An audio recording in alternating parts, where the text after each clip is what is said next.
우리 성도님들은 내가 다른 사람에게 이것은 내세울 수 있다 생각되어지고 내가 이건 자랑할 수 있지 이런 게 어떤 것이 있을까요?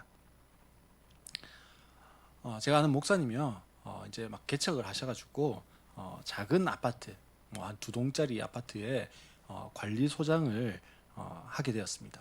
물론 관리소장 이렇게 읽고 뭘까요? 예, 경비원 한 명밖에 없어요. 경비원도 없고 관리소장이 경비원 일도 하고 관리소장 하는 행정 업무도 하고 다 하는 겁니다.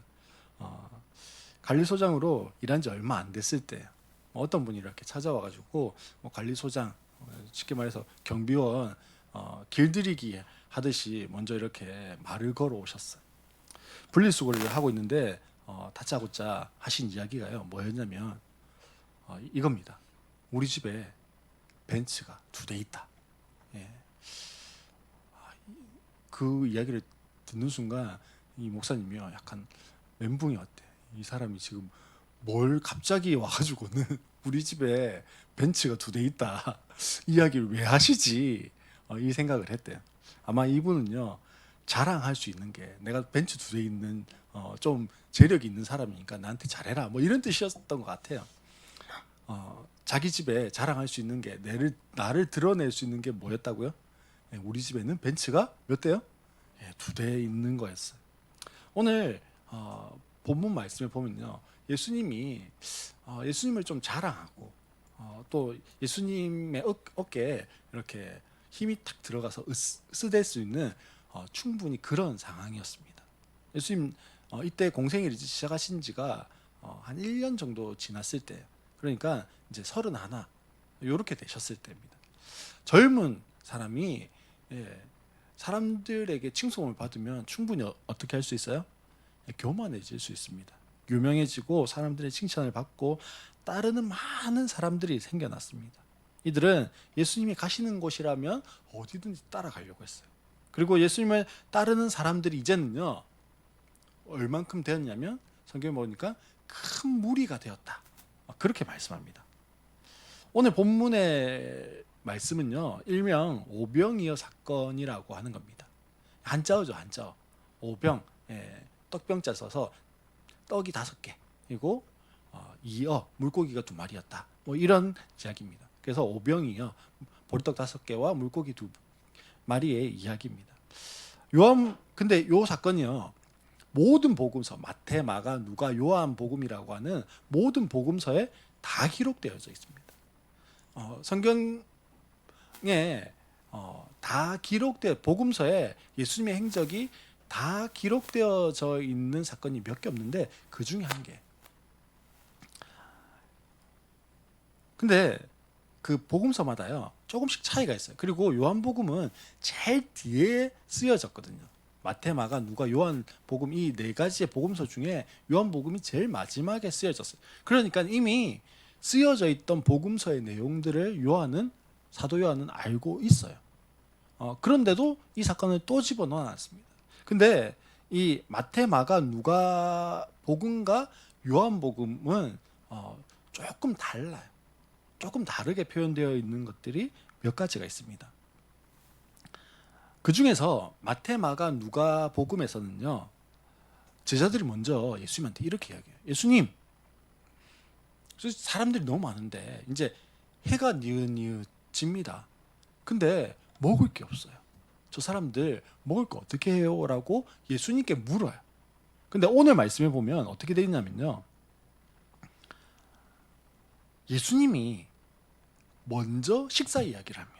5절에 뭐라고 되어 있습니까? 예수께서 눈을 들어서 큰 무리가 자기에게로 모여드는 것을 보시고, 예수님 보셨어요. 그리고 어떻게 합니까? 빌립에게 말씀하셨다, 이렇게 이야기해요. 요게 다른 겁니다. 마태, 마가, 누가 복음에서는 예수님 이거 지금 없는데 어떻게 해요? 라고 제자들이 찾아갔는데, 요한 복음에서는 예수님이 먼저 물으셨어요. 그리고 요한 복음에서는 딱 한 사람 찍어가지고 물으셨어요. 그게 누구라고요? 빌립입니다. 우리가 질문을 한 개 하겠습니다. 예수님의 수제자는 누구예요? 베드로예요. 그러면 예수님의 첫 번째 제자는 누굴까요? 예? 예, 빌립이에요, 빌립. 아직 제자 공동체를 대표하는 사람이요, 베드로가 아니라 빌립일 수도 있을 것 같아요. 빌립이 이성적이고 또 계산에 밝은 사람이었기 때문에 이 질문을 했을 수도 있습니다.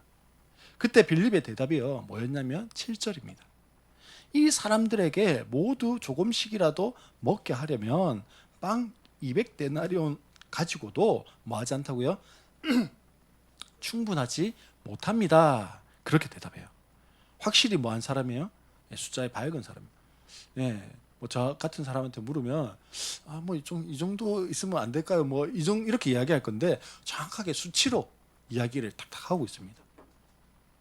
문과와 이과에 확실한 차이가 나는 거죠. 그러니 결론적으로 뭐 한 겁니까? 각자 알아서 해결하게 하자. 예, 마테마가 누가에 보면 나와 있는 결론이 자연스럽게 나올 수 있는 겁니다. 지금 빈들에서는요, 많은 사람들을 위해서 양식을 구할 수가 없어요. 그리고 여기 있는 무리들을 먹이기 위해서는 최소한 얼마가 든다고요? 200데나리온이 든대요. 당시에 한 데나리온이라고 하는 것이요, 노동자 하루의 품삯 뭐 이렇게 불렀습니다. 옛날에 제가 뭐 어릴 때는 노동자 하루 품삯 뭐 5만 원, 7만 원 이렇게 계산했을 때 뭐 한 1억 정도 뭐 이렇게 했는데, 지금은 예, 하루 품삯 최저 시급으로 받아도 어떻습니까? 예, 한 10만 원 넘어요. 예, 한 10만 원으로 잡고 10만 원에다가 200데나리온이 필요하대요. 한 데나리온이 10만 원인데 200데나리온이 필요하니까 얼마입니까? 한 2억 정도가 되는 거예요. 지금 밥 한 끼를 먹여야 되는데 밥 한 끼를, 그것도 뭐라고요? 조금씩 배불리 먹이는 건 아니고 조금씩 먹이는데 얼마가 필요하다고요? 2억이 필요하대요. 우리 돈으로 하면. 즉 많은 돈이 필요하다 이거겠죠. 문제는요, 제자들한테 그런 돈이 없어요. 우리의 이성과 상식과 지식이 작용할 수 있는 범위는 뭐예요? 그러니 뭐 하면 돼요? 가서 먹으라 하면 되지. 돈 있는 사람 먹을 거고, 돈 없는 사람은 뭐 할 거고요? 굶을 거고. 그거 알아서 하는 거지. 그냥 보냅시다. 그게 뭐 하는 거예요? 가장 뭐 하게요? 쉽게 문제를 해결하는 방법이에요. 여기에 빌립이요, 이 사람들에게 모두 조금씩이라도 먹게 하려면이라는 단서를 붙입니다. 2억 가지고도 뭐 하다고요? 사실은 모자란 거예요. 넉넉한 게 아니에요. 조금씩 허기라도 면할 수 있도록 그렇게 먹이는데 얼마가 든다고요? 2억이 든다. 200데나리온. 2억이 든대요. 문제의 완벽한 해결이 아닌 거예요, 사실은. 만약 빌립에게 하던 질문을 저에게 하면요, 저는 어떻게 반응했을까요? 우리 성도님들에게 누가 알아서 해주라 라고 물으시면 우리는 뭐라고 대답을 할까요? 아마 제가 생각해 봤어요. 제가 생각해 보니까요, 저도 빌립처럼 계산을 막 하면서 주님, 뭐 딱 빌립처럼 200데나리온이 필요한데요, 이렇게는 대답은 못 하는데 생각해 보고 계산해 보면서 주님, 그거는 좀 불가능한 것 같아요. 그리고 뭐 또 여러 가지 막 이유를 대면서 주님, 이건 불가능한 거 아닐까요? 뭐 이렇게 대답했을 것 같습니다. 아무리 생각해 봐도 주님, 이렇게 하면 가능하지 않을까요? 주님, 이걸로 어떻게 해보면 되지 않을까요? 그렇게 반응하지는 않았을 것 같아요. 저 역시 제 기질이 빌립하고 좀 비슷한 것 같아요. 계산해보고 안 되면 별로 선뜻 발을 안 내딛는 거죠. 사람들은 많은 경우에 문제를 바라봅니다. 물론 저도 문제를 바라봅니다. 또 해결책을 찾기 위해서 머리를 굴리기도 하고 지식을 총동원하기도 하고 인맥을 다 연결해 보려고도 합니다. 하지만 문제에 대한 해결책이 보이지 않을 때가 더 많은 거예요, 사실. 지금 예수님께서 빌립에게 문제를 말씀하고 계시는 거예요. 빌립의 해결책이라고 하는 것이 전혀 해결책입니까? 아닙니까? 해결책이 못 되는 거죠. 우리는 늘 이 모양입니다. 해결책도 없는데 고민하고 염려하는 거예요. 사실 이런 우리의 모습을 보면요, 속상하고 나 스스로도 나에게 배신감이 들 때가 있어요. 내가 이거밖에 안 되는 사람이네, 이러면서요. 사실 문제 앞에 빌립과 같이 반응할 수 있는 사람들이라는 거예요. 반면에요, 9절 말씀에 보면 이런 사람도 있었습니다. 여기에 보리떡 5개와 물고기 2마리를 가지고 있는 한 아이가 있습니다. 이렇게 반응한 사람이 있었어요. 우리는 베드로만 행동파 이렇게 생각할 수 있습니다. 근데 그 형의 그 동생이라고 베드로의 동생이었던 안드레도 형을 꼭 닮아서 저돌적이고 행동이 먼저 나갔던 사람인 것 같아요. 빌립은 지금 예수님의 질문 앞에 뭐 하고 있습니까? 숫자를 막 계산하고 있어요. 근데 그때 안드레는 뭐가 했을까요? 수많은 무리 속으로 들어갔던 것 같아요. 그리고는요, 이렇게 소리치지 않았을까요? 혹시 음식을 가지고 계신 분 계십니까? 혹시 우리 선생님이 드실 음식을 내어줄 사람이 있습니까? 그렇게 소리치고 그 군중들 사이를요 헤집고 다니지 않았을까 싶어요. 그때 어린아이 하나가 손을 이렇게 내밀었어요. 그리고 그 손에는 보리빵 5덩이와 물고기 2마리가 있었습니다. 당시에 어린아이가 먹을 수 있는 도시락이었습니다. 어린아이가 먹을 수 있는 도시락이니까 큰 걸까요? 작은 걸까요? 작은 거예요. 성인 한 명이 먹기에도 부족한 양이 이 어린아이가 내밀었던 보리떡 5개와 물고기 2마리였습니다. 수많은 무리 사이에 구해온 유일한 것이 그것이었어요. 그러면서 안드레가 말합니다. 여기에 보리떡 5개와 물고기 2마리를 가지고 있는 한 아이가 있습니다. 그러나 이렇게 많은 사람에게 그것이 무슨 소용이 있겠습니까? 안드레가 한 아이의 도시락을 받아서 예수님께 가지고 온 이유가 뭘까요? 왜 예수님께 이 보리떡 5덩어리와 물고기 2마리를 예수님께 가지고 왔을까요?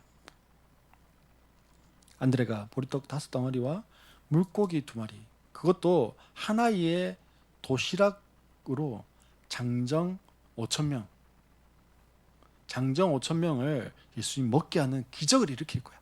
이런 생각으로 지금 들고 왔을까요? 아닙니다. 아마도 안드레는요, 우리 선생님이라도 예수님이라도 요기를 하시면 좋겠다, 이런 마음이 아니었을까 싶습니다. 그 정도 생각이었어요, 사실. 물론 예수님이 드시게 하려고 작은 아이의 도시락을 야, 우리 선생님 먹어야 되니까 니 거 내놔 이렇게 빼앗아 오지는 않았을 거예요, 분명히. 그러면 우리 예수님이 얼마나 파렴치한 사람이 됩니까? 노인과 아이들을 돌봐줘야 할 건장한 남자가 아이의 것을 빼앗게 되는 거니까요. 이때 예수님은 뜻밖의 말씀을 하십니다. 10절 말씀 한번 볼까요? 10절에 보면 예수께서는 사람들을 앉게 하여라 하고 말씀하셨다. 그곳에는 풀이 많았다, 이렇게 되어 있습니다. 앉게 하시고 난 이후에 어떻게 하셨습니까? 감사하신 후에 나누어 주었더니 장정만 5,000명이 먹고도 12광주리가 남았다라고 그렇게 말씀합니다.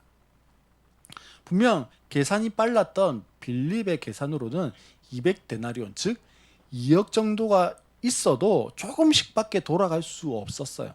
하지만 예수님은요, 보리떡 5덩어리와 물고기 2마리로 장정만 5,000명이 먹게 하셨습니다. 그것도 조금씩이 아니라, 빌립은 계산했을 때 어떻게 먹여진다고요? 2억 정도가 있으면 조금씩. 그런데 예수님 뭐라고 말씀하셨냐면요, 그들이 원하는 대로 주셨다. 배가 불러서 이제는 더 이상 못 먹겠어요 할 때까지 뭐 하셨다고요? 주셨다는 거예요. 그렇게 원하는 대로 먹게 하시고도 12광주리가 남게 하셨다라는 거예요. 상식적으로, 이성적으로 아무리 생각해도 설명이 되지 않습니다. 하지만 예수님에 의해서는 그것이 말이 되고 설명이 되는 거예요.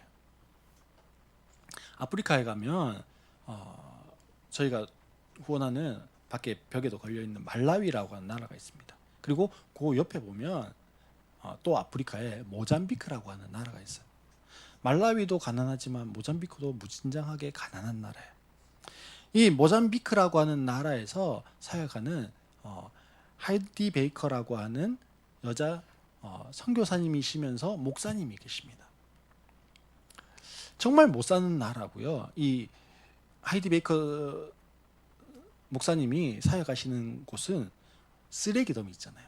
쓰레기 더미에서 사람들이 살아가는 쓰레기 마을이에요. 뭐 필리핀에도 가면 쓰레기 마을이 있잖아요. 쓰레기 마을이에요. 그냥 얼마나 못 살겠어요.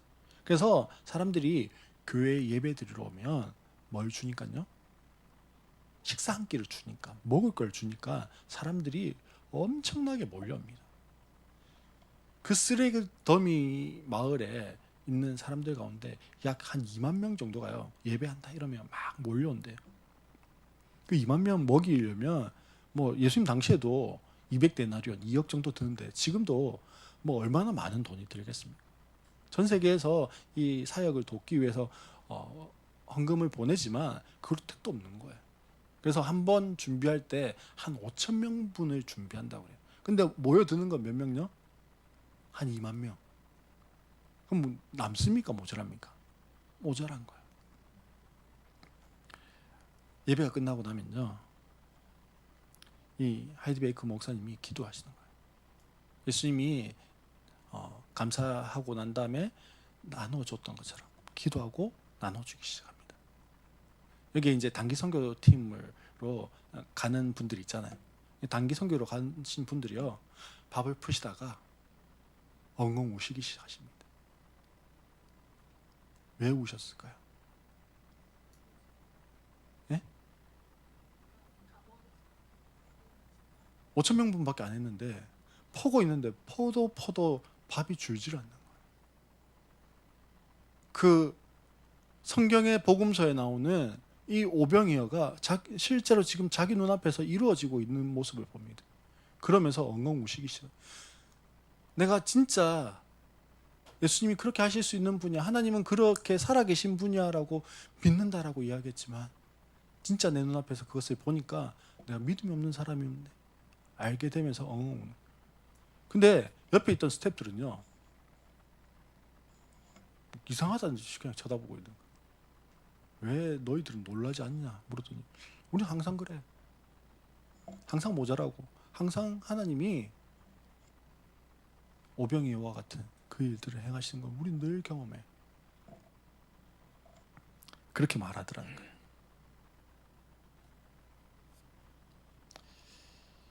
여기서 하나 더 생각해 볼 것이요, 보릿빵 5덩이와 물고기 2마리의 주인이 누구냐라는 거예요. 다른 복음서에서는요, 마태, 마가, 누가에서는 우리에게 보리떡 5덩어리와 물고기 2마리가 있다라고 그렇게 이야기해요. 근데 요한복음에서는 좀 더 구체적으로 이야기하죠. 어떻게 이야기합니까? 여기에 보리빵 5덩이와 물고기 2마리를 가지고 있는 누가 있다고요? 한 아이가 있습니다 라고 하면서 이 물고기 2마리와 보리떡 5개의 주인 누구라고 이야기한다고요? 한 아이라고 이야기한다. 즉, 이 빵과 물고기의 소유가 제자들이 아니에요. 제자들이 조금 챙겨온 조금 있던 그게 아니라 누구 거라고요? 한 아이의 것입니다. 이 아이가 소유를 내어 놓을 수도 있고 그렇지 않을 수도 있는 거죠. 내 거니까. 어떤 자유주의 신학자는요, 이렇게 해석을 합니다. 이 아이가 도시락을 가져온 것이 이 아이만 가져온 것이 아니라는 거예요. 다른 어른들도 도시락을 가지고 왔어요. 내 도시락이 내 거는 딱 챙겨왔어요. 근데 저 옆에 있는 사람이 도시락 챙겨왔는지 안 챙겨왔는지 모르잖아요. 근데 내 거 까면은 옆에 있는 놈이 우르륵 달라 들어갔고 다 뺏어 먹을까 싶어서 딱 숨기고 있는 거예요. 근데 어떻게 해요? 한 아이가 예수님께 이거 예수님 드세요, 예수님께 드려요 하면서 드렸더니 그 모습을 보고 있던 어른들이 마음에 팍 찔려갖고 자도 주는데 내 거도 이러면서 내 거도 내놓고 내 거도 내놓고 내 거도 내놔가지고 어떻게 해요? 예, 장정만 5천 명이 먹었다라고 해석하는 학자들이 있습니다. 예, 예수님이 하신 게 아니라 뭐가요? 어린아이의 행동이 사람들의 마음을 찔러가고 감동해가지고 했다. 뭐 이렇게 해석하는 거예요. 물론요, 물론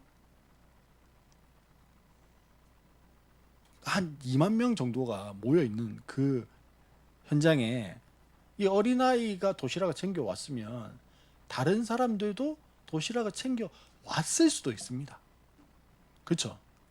그렇지만 그게 모두가 먹고 남을 만큼의 것이었다라고 사실 보기는 어려워요. 왜냐하면 이 지금 예수님을 따르던 무리들이요, 예수님 가는 곳마다 따라다녔거든요. 그냥 하루 잠깐 내가 뒷동산 가듯이 예수님 따라온 게 아니고요, 계속 지금 몇 날 며칠을 계속 따라다닌 거예요.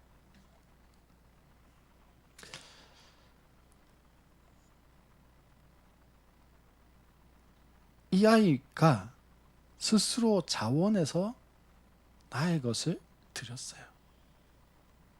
나의 작은 것을 스스로 자원해서 예수님께 드릴 때 주님이 뭐 하십니까? 일하시는 거예요. 주의 일하심이 시작되는 거예요. 주의 일하심을 뭐 하게 됩니까? 보게 되는 겁니다. 사랑하는 성도 여러분, 여러분에게 볼품없는 오병이와 같은 것이 무엇이 있을까요? 그리고 그 볼품없는 오병이어를 주님께 드린다면 그 드려진 오병이어는 어떻게 될까요? 사실 저는요, 어릴 때 늘 위축되어 있던 아이, 소심한 아이였습니다. 몸이 약하고 수술을 많이 받았고 그래서 기억력이 좋지 않고 공부도 잘 못하는 아이였습니다. 그러니 딱히 자랑하고 내세울 것이 없었습니다. 나이가 들면서 하나님의 은혜를 주셨어요. 그리고 지혜가 조금씩 열리기 시작했습니다. 그래서 신학대학원에도 가고 신학 공부를 하면서 저희 신학교에 가면요, 진급을 하려면 2학년에서 3학년으로 진급을 하려면요, 시험을 쳐야 되는데 신약 구약 성경 시험을 쳐서 통과를 못하면요, 진급이 안 돼요. 유급이 됩니다. 근데 한 번만에 감사하게 다 붙었어요. 저보다 훨씬 똑똑한 사람들도 떨어져서 유급이 된 동기들도 있는데 붙었습니다. 히브리 헬라어를 졸업 전까지요, 6학기가 끝날 때까지 히브리 헬라어 시험을 통과해야 졸업이 됩니다. 근데 뭐 제시를 치고 하긴 했지만 졸업하는 것에 지장이 없도록 졸업이 되었어요. 또 사역을 하면서요, 조금씩 성취감이 생겼습니다. 이것을 해도 주위에서 잘한다 하고 결과물이 나오고 그렇게 했습니다. 그러면서 내 사역의 결과에 대해서 저도 모르게요, 어깨가 이렇게 올라가기 시작했습니다. 사실 우리는요, 어떤 순간에도 우리를 자랑할 것이 없는데도 말입니다. 그러니 돌아보면 내가 목사한다는 것부터가 볼품없는 오병이어를 마치 드리는 것 같은 것 같아요. 목사가 되고 한 교회를 개척한다는 것이 주님 편에서 보면요, 오병이어가 아니었을까, 그런 생각이 듭니다. 그런데 그 볼품없는 오병이어를 주님이 그래도 받으셨다 생각되어집니다. 사랑하는 성도 여러분, 오늘 나의 오병이어는 무엇입니까? 우리 어머니의 오병이어는 뭘까요? 뭐가 어머니에게 오병이어가 되어서 주님 이거 받아주세요 하는 게 될까요? 어머니가 딸을 위해서 집안일을 하는 게요, 자녀를 위해서 기도의 한 숨결을 내뱉는 것이요, 어머니가 하나님 내가 드릴 수 있는 오병이어는요 이거밖에 없어요 하는 것 같아요. 우리 서진이와 서영이와 서유리가요, 찬양팀을 하기 위해서 주일 아침, 물론 저희가 흔들어 깨웁니다만은 아침잠을 조금 포기하고 연습 시간에 일찍 나오는 것, 그게 뭘까요? 이 아이들이 드릴 수 있는 오병이어일 수 있습니다. 우리 아내가 주일 식사 준비를 위해서 음식을 준비하는 것이요, 내가 하나님 앞에 드릴 수 있는 오병이어일 수 있어요. 지유 자매가 모군들을 생각하면서 빵이나 뭐 쿠키나 이런 것을 만들어 오는 것이요, 지유 자매가 할 수 있는 오병이어일 수 있다라는 거예요. 어찌 보면 너무 사소한 일일 수도 있고 너무 작아 보이는 일일 수도 있지만 그것이 우리의 오병이어일 수 있습니다. 강원 형제가 기도 제목 낸 것처럼요, 학원에서 말귀 못 알아먹는 그 학생들 붙잡고요, 머리까지 막 올라가는 그 열을 식혀가면서 가르치는 그게요. 오병이 열 수 있다고요. 내가 하나님 앞에 드릴 수 있는. 물론 반대로 생각하면 내 생계를 위해서 해야 되는 거니까 어쩔 수 없이 하는 것 아닐까라고 생각할 수도 있어요. 그렇게 생각할 수도 있고요.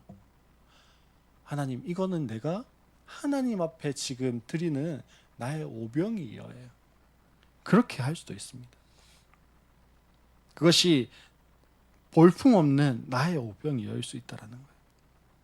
사람들이 보면 뭐 그런 걸 드린다고 그렇게 말하는 그것이 우리의 오병이어일 수 있습니다.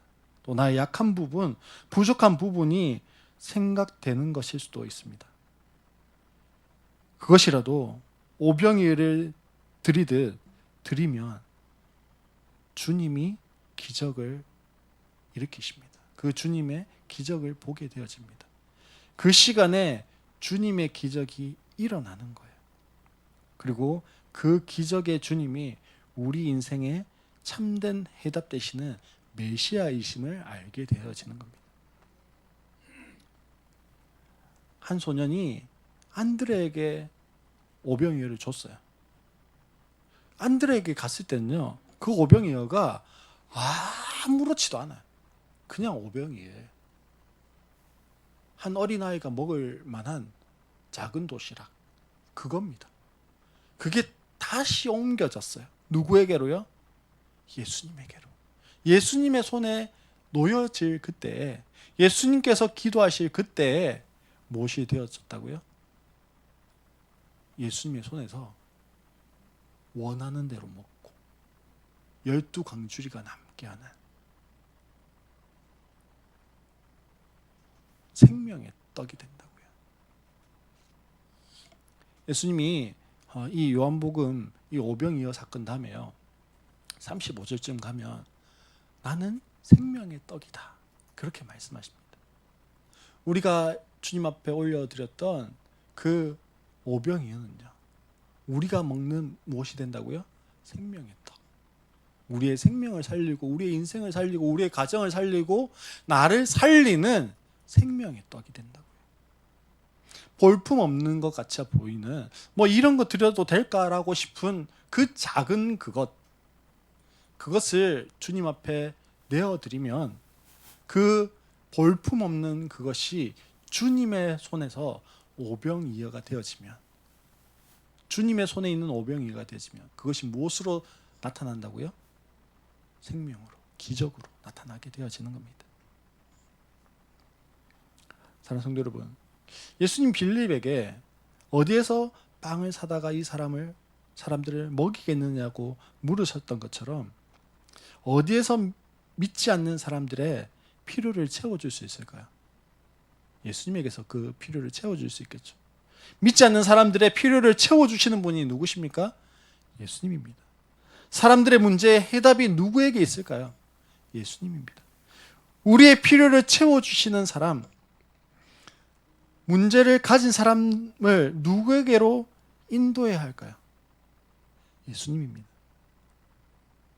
또 볼품없는 오병이어 같은 나를 사용하시기 원하시는 그 주님께 나를 내어드릴 수 있기를 바랍니다. 우리가요, 작은 것을 드릴 수밖에 없어요. 가진 게 없으니까요, 사실. 우리의 작은 것은요, 작은 게 아닐 수 있어요.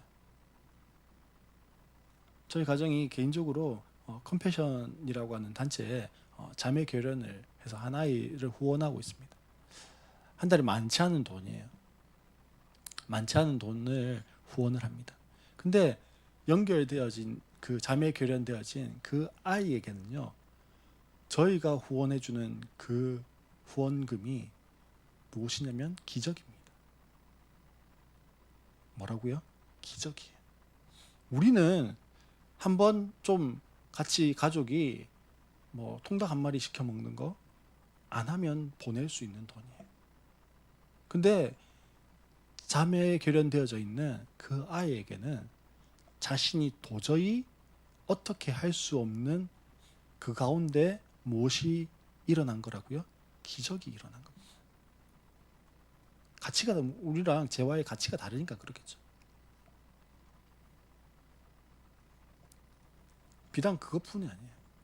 우리가 우리의 시간, 나의 시간을 주님 앞에 내어 놓았을 때, 주님 앞에 내어 놓는다는 게 꼭 교회 와서 무언가를 하는 게 아니에요. 나의 달란트, 그것을 주님을 위해서 내가 드립니다라고 하면서 강원 형제님은 아이를 가르칠 수도 있고, 우리 어머님은 자녀들을 위해서 기도하고 교회를 위해서 기도하는 것으로 하나님 내가 오병이어 이렇게 오병이어 드리는 거예요. 할 수도 있고요. 우리 서진, 서영이, 서유리는 하나님 내가 내 시간을 들여서 내 재능을 들여서 악기를 연습하는 거예요. 그렇게 드릴 수도 있고. 그때 어떻게 된다고요? 볼품 없는 것 같아 보이는 그 나의 오병이어를 통해서 무엇이 일어나요? 생명이 일어나고 기적이 일어나게 되어집니다. 사랑하는 성도 여러분, 오늘 나의 오병이어를 드릴 수 있는 우리 모든 성도님들 되시기를 바랍니다.